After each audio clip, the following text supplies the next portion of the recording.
ইরানের সঙ্গে মার্কিন প্রেসিডেন্ট ডোনাল্ড ট্রাম্পের যুদ্ধ সমাপ্তির অন্তর্বর্তীকালীন চুক্তির শর্ত প্রকাশের পর চরম হতাশা, অবিশ্বাস ও ক্ষোভে ফুঁসছে ইসরায়েল। দেশটির শীর্ষ সামরিক কর্মকর্তা, রাজনৈতিক ও বিশ্লেষকদের মতে এই চুক্তিতে ইসরায়েলের যুদ্ধকালীন লক্ষ্য ও নিরাপত্তার স্বার্থের কোনো প্রতিফলন ঘটেনি, বরং এটি ইসরায়েলকে আগের চেয়েও বেশি ঝুঁকিপূর্ণ অবস্থানে ঠেলে দিয়েছে। এমন মূল্যায়ন উঠে এসেছে নিউ ইয়র্ক টাইমস সহ একাধিক আন্তর্জাতিক গণমাধ্যমের প্রতিবেদনে। এই চুক্তির কড়া সমালোচনা করেছেন ইসরায়েলের শীর্ষস্থানীয় টেলিভিশন চ্যানেল 12 নিউজের রাজনৈতিক বিশ্লেষক নির দেরি। তিনি জানান, এই সমঝোতাকে ইসরায়েলের জন্য একটি কূটনৈতিক 7 অক্টোবর হিসেবে বর্ণনা করেছে।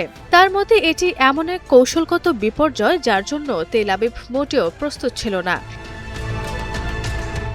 একইভাবে দ্য টাইমস অব ইসরায়েলের সম্পাদক ডেভিড হরোভিটস তার কলামের শিরোনামেই একে লজ্জাজনক আত্মসমর্পণ বলে উল্লেখ করেছেন। ইসরায়েলি প্রতিরক্ষা বিশ্লেষকদের মতে চুক্তির প্রায় সব গুরুত্বপূর্ণ দিকেই সুবিধা পেয়েছে ইরান। চুক্তি অনুযায়ী আগামী 30 দিনের মধ্যে ইরানের নিকটবর্তী অঞ্চল থেকে মার্কিন বাহিনী প্রত্যাহার করা হবে।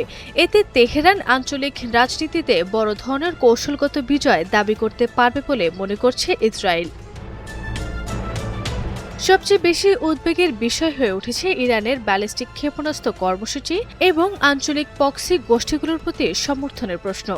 চুক্তিতে হিজবুল্লাহ, হুথি কিংবা অন্যান্য ইরান সমর্থিত গোষ্ঠীর বিষয়ে কোনো কঠোর শর্ত রাখা হয়নি, বরং নিষেধাজ্ঞা শিথিল এবং অবরুদ্ধ তহবিল মুক্ত হলে ইরানের হাতে নতুন করে বিপুল অর্থ প্রতিবাহিত হবে, যা ভবিষ্যতে এসব গোষ্ঠীর শক্তি বাড়াতে পারে বলে আশঙ্কা করছে ইসরায়েল।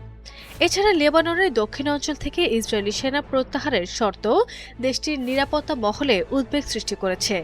বিশ্লেষকদের মতে এটি ইসরায়েলের সামরিক স্বাধীনতাকে সীমিত করবে এবং সীমান্ত নিরাপত্তায় নতুন ঝুঁকি তৈরি করবে। অন্যদিকে যে পারমাণবিক কর্মসূচিকে প্রধানমন্ত্রী বেনিয়ামিন নেতানিয়াহু দীর্ঘদিন ধরে ইসরায়েলের অস্তিত্বের জন্য সবচেয়ে বড় হুমকি হিসেবে বর্ণনা করে আসছে, সেই বিষয়টি চূড়ান্ত সমাধান ছাড়াই ভবিষ্যৎ আলোচনার জন্য রেখে দেওয়া হয়েছে। ফলে চুক্তির সবচেয়ে গুরুত্বপূর্ণ অংশটি অনিশ্চয়তার মধ্যে রয়ে গেছে। নেতানিয়াহুর সাবেক জাতীয় নিরাপত্তা উপদেষ্টা ইয়াকভ আমিদ্রিওর এই চুক্তিকে অত্যন্ত খারাপ সমঝোতা বলে মন্তব্য করেছেন। তার ভাষায়, আমেরিকা নগদ অর্থ দিয়েছে আর বিনিময়ে পেয়েছে কেবল কাণ্ডুজে প্রতিশ্রুতি। একই ধরনের হতাশা প্রকাশ করেছেন সাবেক উপজাতীয় নিরাপত্তা উপদেষ্টা চ্যাক ফ্রাইলিচও। তার মতে এই চুক্তি ইরানকে আরও শক্তিশালী আঞ্চলিক পরাশক্তি হিসেবে প্রতিষ্ঠিত করেছে। তবে সব সমালোচনার মধ্যেও প্রধানমন্ত্রী নেতানিয়াহু তুলনামূলক সংযত প্রতিক্রিয়া জানিয়েছেন। তিনি বলেছেন, ইসরায়েল তার মূল লক্ষ্য থেকে সরে আসবে না এবং ইরানকে কখনোই পরমাণু অস্ত্র অর্জনের সুযোগ দেয়া হবে না। পাশাপাশি যুক্তরাষ্ট্রের সঙ্গে কৌশলগত সম্পর্ক বজায় রাখার উপরেও গুরুত্ব আরোপ করেন তিনি। এদিকে G7 সম্মেলনে ট্রাম্পের প্রকাশ্যে মন্তব্য ইসরায়েলের রাজনৈতিক অঙ্গনে নতুন বিতর্ক সৃষ্টি করেছে। ট্রাম্প নেতানিয়াহুকে খুব ছোট অংশীদার বলে উল্লেখ করায় ক্ষোভ ছড়িয়ে পড়েছে কিলুথ পার্টির ভেতরেও। বিশ্লেষকদের মধ্যে সামরিক ও কূটনৈতিক উভয় দিক থেকেই এই চুক্তি ইসরায়েলের জন্য একটি কঠিন বাস্তবতা তৈরি করেছে, যার প্রভাব মধ্যপ্রাচ্যের রাজনীতিতে দীর্ঘদিন ধরে অনুভূত হতে পারে। আরভি ইসলাম হিমু, NTV অনলাইন।